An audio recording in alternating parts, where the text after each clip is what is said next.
If you hate your job, if you feel like you just cannot influence others, and you're terrible at sales, or maybe you're contemplating a sales job, or perhaps you're working in sales now and you're excellent at what you do, but you've hit a wall and you're not making any more progress, and you're really hungry to grow and 10x your income, then this is the right place for you.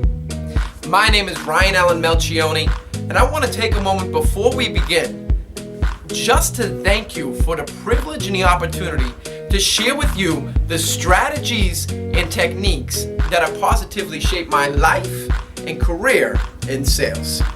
I really respect you as the kind of person that really wants to change the quality of your life, that you want to take action and do something about it.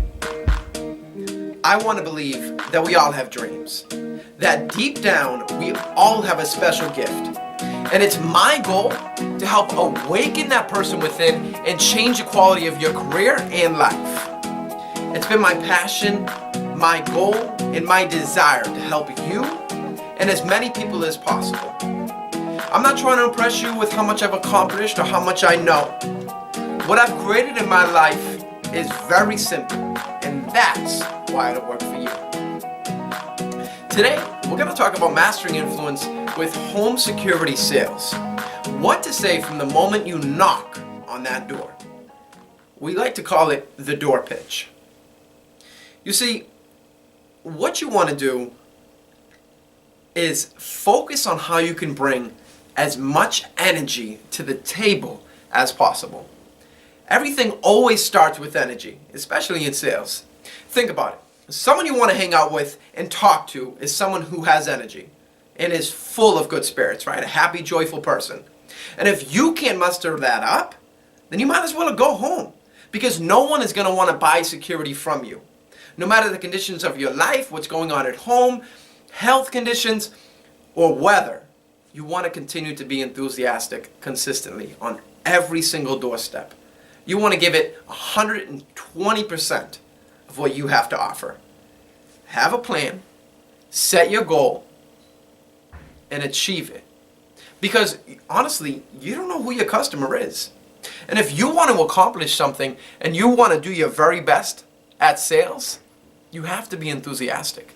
You have to be ready to go and try to take on whatever you possibly can. Because when you're out there, it's going to be difficult. Sometimes we're going to get down and we're going to have a lot of driving time. We're not talking to anybody. It doesn't matter. You want to do everything you possibly can to bring yourself up as high as you can possibly go. Think about the best day of your life. How did you feel? What were your emotions like? How was your physical and emotional state? Were your head slouched down and, depressed?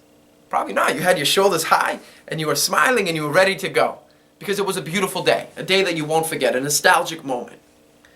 Whatever that feeling was, you need to multiply that by 20, by 10, as much as you possibly can on every single doorstep. Think about it. When you're out there, you're going to get down. It's going to be difficult sometimes. But what I like to do is think about my last sale. How did I feel when I left? I knew that my wife was proud. She's texting me, she's calling me, she's telling me how great of a job I did. I know I feel good about myself because I accomplished my outcome and the goal. And on top of that, I protected a family. And they're excited because in most cases I got a wonderful deal. There's so many things to think about. Whether it's knowing that, man, if I get a deal, this is how I'm going to feel, this is what my family's going to think about me, and this is how my company is going to feel as well. Whatever the case may be, you need to focus on that. Because remember, where focus goes, energy flows, right? So you want to be as enthusiastic, happy, and joyful as you can possibly be on every single doorstep. Be in good spirits. And if you're just reaching out to new homeowners, you probably have a list. A list of, let's say, 30 or so homes. Whether you're getting it from your own software, another company, or your company provides it for you. The point is, on most cases, you have about 30 or so homes. And doing that list is like a scratch-off ticket. If you're doing your job right, guaranteed it's several $100s. It's a couple $100 knowing that you can provide for your family. So, no matter what the case is, if you're doing your job right, you should be scratching off at least 2 or more homes on that list. Selling them something, getting a deal. How is that possible? Well, like I said, if you're doing your very best and you're following the sales process, you're accomplishing that. And if you're doing new homeowners and you're talking to a couple homeowners around the street, you should be scratching off at least 5. And if you're just knocking door to door, I mean, the outcome is incredible. But whatever the case may be, you should never go home with just 1. The very, very, very minimum, my team knows, is 2. That's the standard. And with everything in life, the secret to happiness is progress and growth. And the secret to having a more fulfilling life is raising your standards. You got to raise your standards for what you expect every day out there in the field. Because once you know that one of those people, one of those homes on that list of 30 homes or so, is a winner, and you just do your job, everything becomes so simple. And remember that sales is just a transfer of energy. When you're up here and we're talking about that emotional state, you get them to feel how you feel, whew, things are going to be so simple and easier for you. Because, let's be real, every time you get to that door, how is the customer state? Probably very low, right? They're sitting on the couch, they're watching a football game, they're relaxing, they're doing work, they're not talking to anybody. If they are, they're taking care of the kids, whatever the case may be. They're not as enthusiastic and ready to go as you are. As you should be anyway, right? So, what you need to do is bring them up. Get them going. Make them excited about what you have to tell them. Smile and be happy. Because if you're smiling and you're happy, then hopefully that will rub off on the customer. You want to get them to feel exactly how you feel.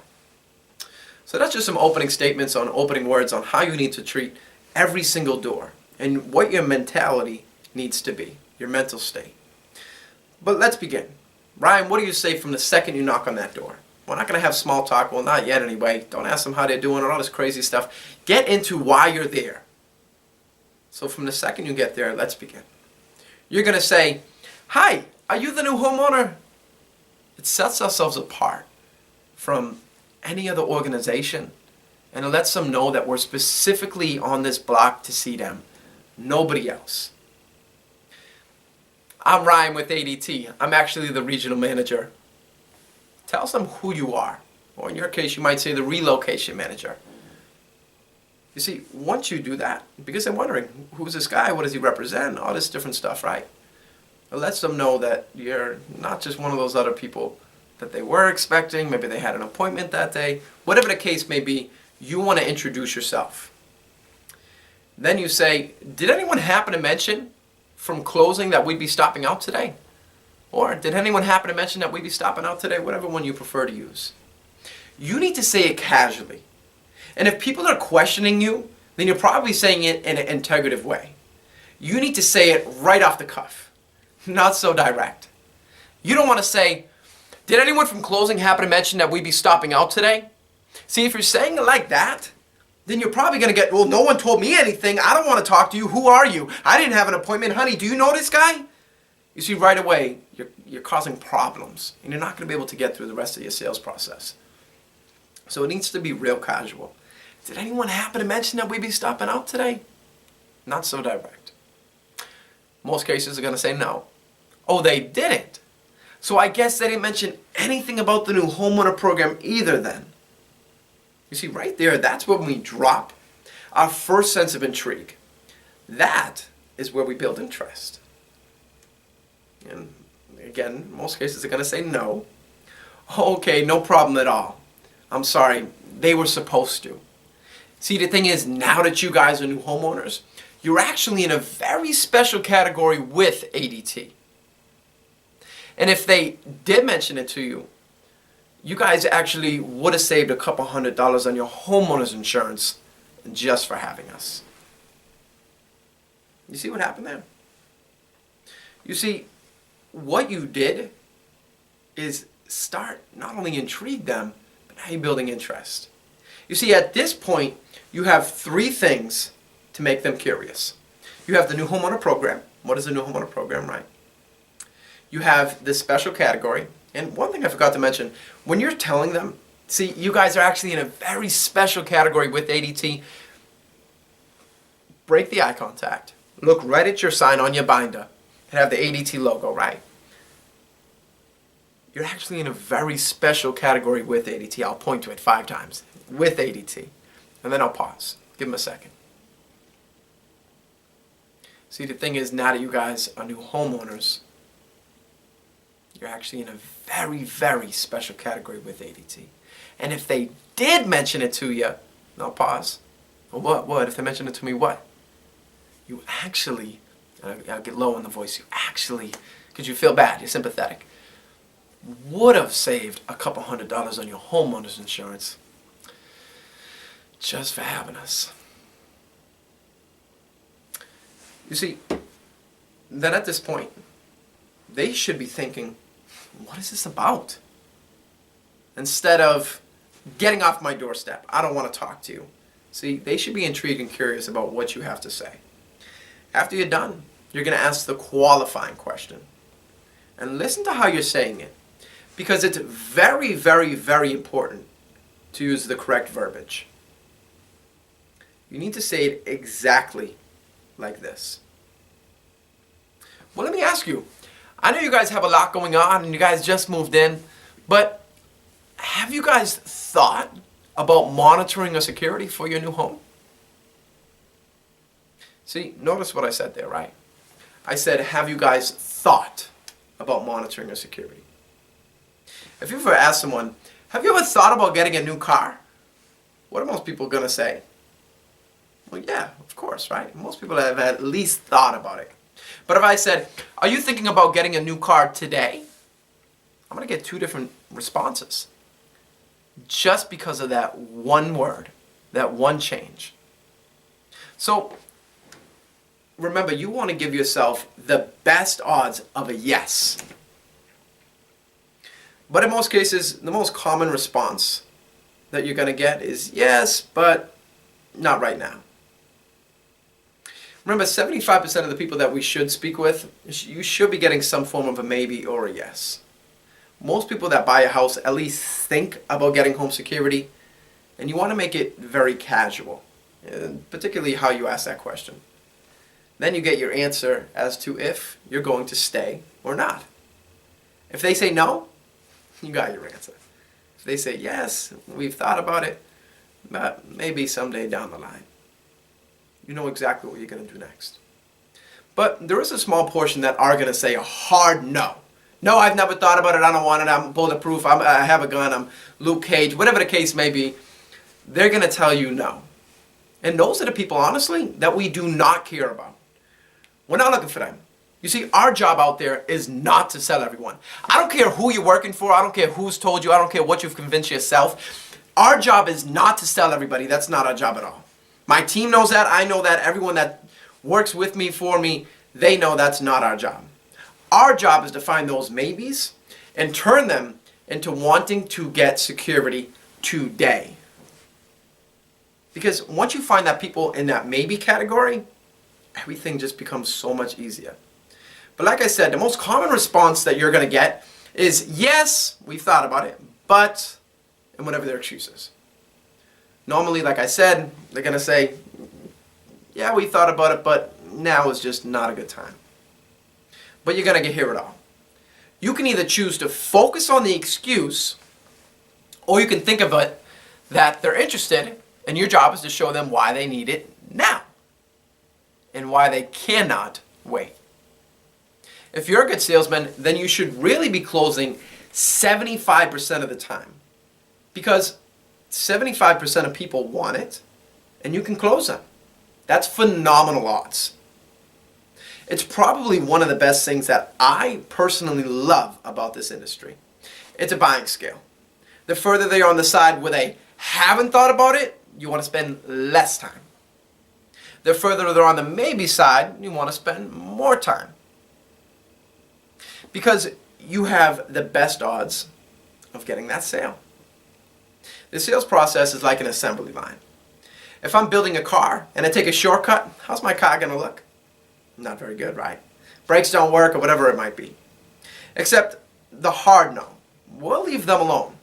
But everyone else, we're going to do the exact same thing on every single door, no matter what the case may be. So remember, everything I teach is only effective if you put it into practice. I hope someday I have the opportunity to meet you personally and you share with me the story of your life success. If you're watching this and you're part of my sales office, then hurrah to you. I already know that you're very, very, very successful. And if you haven't already done so, don't forget to subscribe for more content. And I'd really like to know what I said that really resonated with you, inspired you, motivated you, or had an impact on you. What was the most important message that you got from this video? Or what did you learn? I'm going to join in the discussion with you. But I also ask that you share this video with everyone you know, including your manager and anyone in your company on your sales team. Family, friends, just share it as much as you can. Thank you for taking the time to share. Most importantly, thank you for taking the time to watch this video. Remember, whatever you do, continue to smile, laugh, and continue to live with joy.